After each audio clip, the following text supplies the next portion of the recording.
അറിയത്തില്ല. 5:30 വീണ്. ഇപ്പൊ എന്താ വേദന എന്നറിയോ കയ്യ്?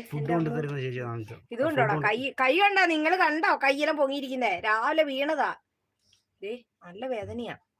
തിരുമ്മയോ? മൊത്തം വേദന മേലെ. അതെന്താണ് വിശേഷം? ഒരു പാട്ട് പാടി ചേച്ചി. പാട്ട് എന്താ ഇഷ്ടംപോലെ പാട്ട്. എനിക്ക് അറിയില്ലടാ, ഒന്നും അറിയില്ല. കള്ളം പറ ചേച്ചിക്ക് ഇഷ്ടംപോലെ പാട്ട് അറിയാമോ? എത്ര നല്ല നല്ല പാട്ടുണ്ട് അറിയാമോ? എനിക്കറിയില്ല. സുഖമാണ്. ഇവിടെ കുഴപ്പമൊന്നുമില്ല. ഡ്യൂട്ടി കഴിഞ്ഞ് നേരത്തെ വന്നു. എനിക്ക് കുളിച്ചു. നമ്മൾ അതും ചെയ്തില്ല. നമ്മൾ ഡ്യൂട്ടി തുടങ്ങാൻ പോകുന്നു. ഒരു പാട്ട് പാടി. എന്താണ് ചേച്ചി? ഞാനും കൂടെ പാടാം. എന്ത് പറ്റി ചേച്ചിന്ന്? വീണ് ഉരുണ്ട് വീണ് രാവിലെ 5:30. ഫുഡ് കൊടുക്കാൻ പോയതാ ചേച്ചി. തിരിച്ചു വരുമ്പോ മഴ ഉണ്ടായിരുന്നു. അപ്പൊ സ്പീഡ് കൂട്ടി നടന്ന് പ്ലക്കവും തെന്നി വീണ് കയ്യും പോയി, മുട്ടെല്ലാം തൊലി പോയിട്ടിരിക്കും. എന്റെ അമ്മോ, ഇതുണ്ടോ?